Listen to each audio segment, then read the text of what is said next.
Hello everyone, welcome back and happy new year. Today we're going to be talking about a case out of Texas of a pregnant missing teen and her boyfriend. It's definitely a case that has left everyone with a lot of questions, and I think we may finally have a conclusion to it, so I wanted to wait until now to talk about it, so let's get into it. 18-year-old Savannah Soto and her 22-year-old boyfriend, Matthew Guerra, would end up meeting in high school when she was just 15 years old and he was around 19. So right off the bat, that is a highly inappropriate relationship in my opinion. Savannah grew up in the San Antonio area of Texas with her mother and brothers, but sadly a few years back, her 15-year-old brother ended up being shot and killed. And eventually Savannah would end up moving in with Matthew, and she'd end up pregnant with a baby boy that they were going to name Fabian. Now on December 23rd of 2023, so just a couple weeks ago, Savannah's family would end up reporting her and her boyfriend Matthew missing after Savannah failed to show up to an induction appointment where she was supposed to give birth. She was actually a week past her due date, so this was an extremely important appointment that she wouldn't have missed, and she was supposed to be with her boyfriend Matthew. So this was a big problem, especially after both families tried contacting them, calling their cell phones, texting them, and they were getting no responses from either of them. So at this point, the family was extremely worried for not only Savannah and Matthew's safety, but the baby's safety as well. Police would end up issuing what is called a clear alert, which is an alert that helps law enforcement locate missing, kidnapped, or abducted adults and children who are in immediate danger of injury or death. Which in this case, if Savannah was about to give birth, I mean, her child would be at risk as well if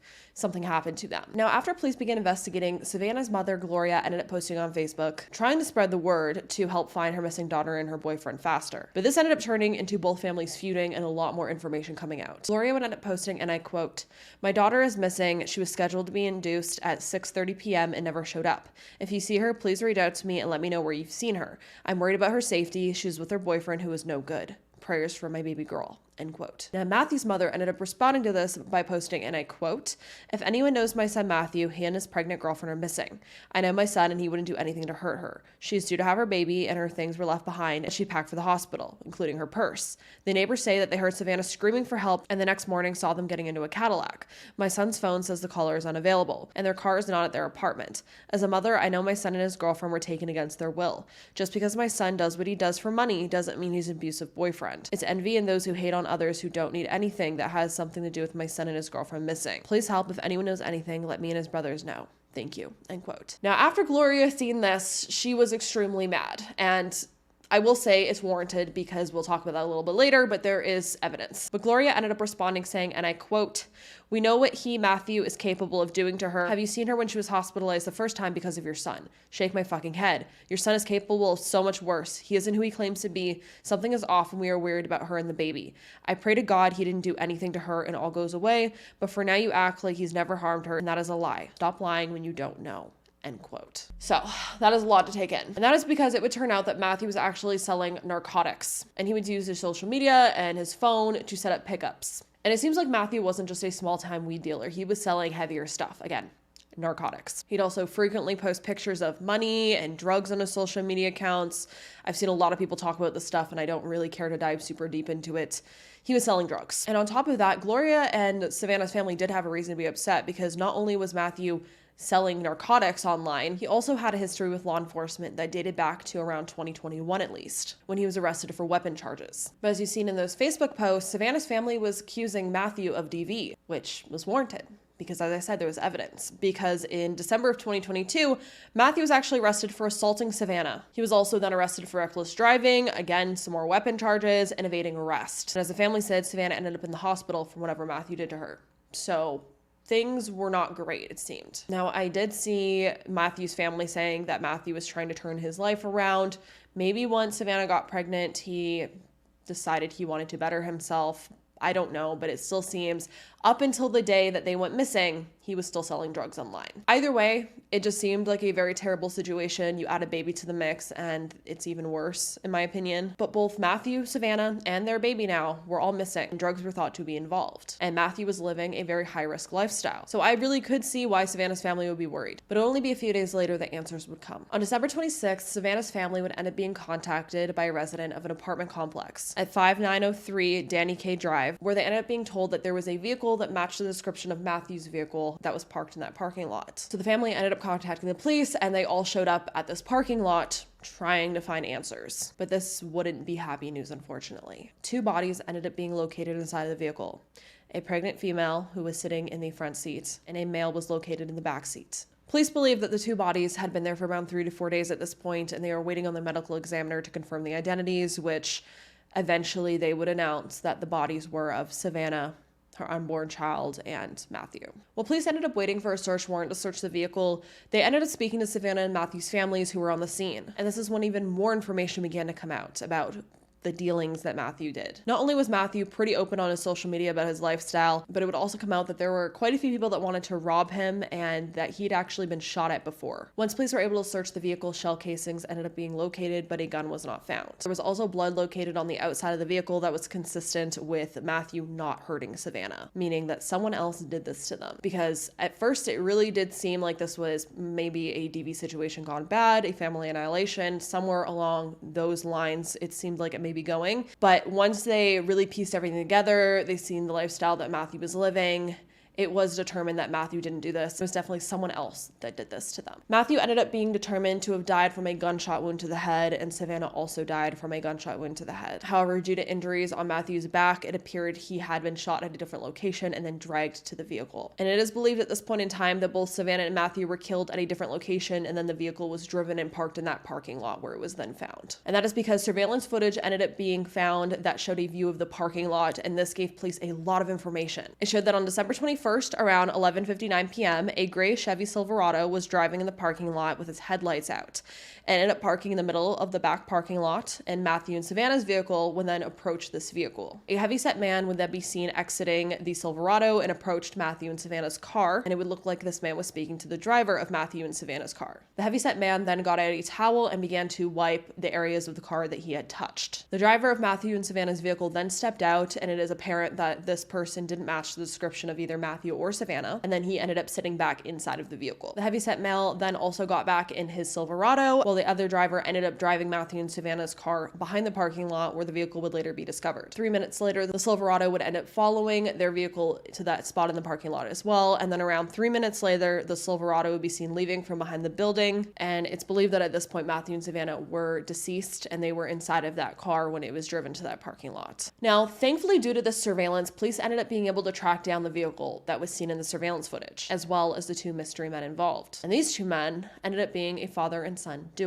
19-year-old Christopher Ray Pricciato and his father, 53-year-old Raymond Pricciato. As far as I've seen, Christopher didn't have any history with the police, but his father did, although I didn't see any information so far on what his father has for previous charges. So what happened here? Why would this 19-year-old and his father kill a pregnant teen and her boyfriend? Well, according to Christopher, this was all a big accident, and it was in self-defense. Christopher claims that Matthew and Savannah arrived at his home so that Matthew could sell him some weed. But then according to Christopher, Matthew pulled a gun on him, and then they began to struggle, and he was able to, and I quote, manipulate it away, the gun. But when he did manipulate the gun away, it ended up accidentally shooting Savannah. And then Christopher claims he again was still fighting for the gun, and then it accidentally shot Matthew. I honestly don't even think something like that would happen in the movies. I know accidental shootings happen all the time, and if you're fumbling with a loaded gun, it's bound to go off if someone accidentally hits the trigger. But for it to accidentally twice go off and perfectly shoot both of the people you're fighting with execution style, little more unlikely in my opinion. Now, Christopher's father, Raymond, gets involved because Raymond allegedly helped his son cover all of this up. As I just said, this story doesn't make sense, and police also believe that it doesn't make sense due to the evidence. Again, the fact that both Matthew and Savannah were shot execution style, I think they were shot behind an ear. I could be wrong. I didn't read it in the affidavit, but I've seen it somewhere else, but don't hold me to that. If they were both shot in relatively the same spot, it's pretty unlikely that this was an accident. But what we don't know is the true reason then.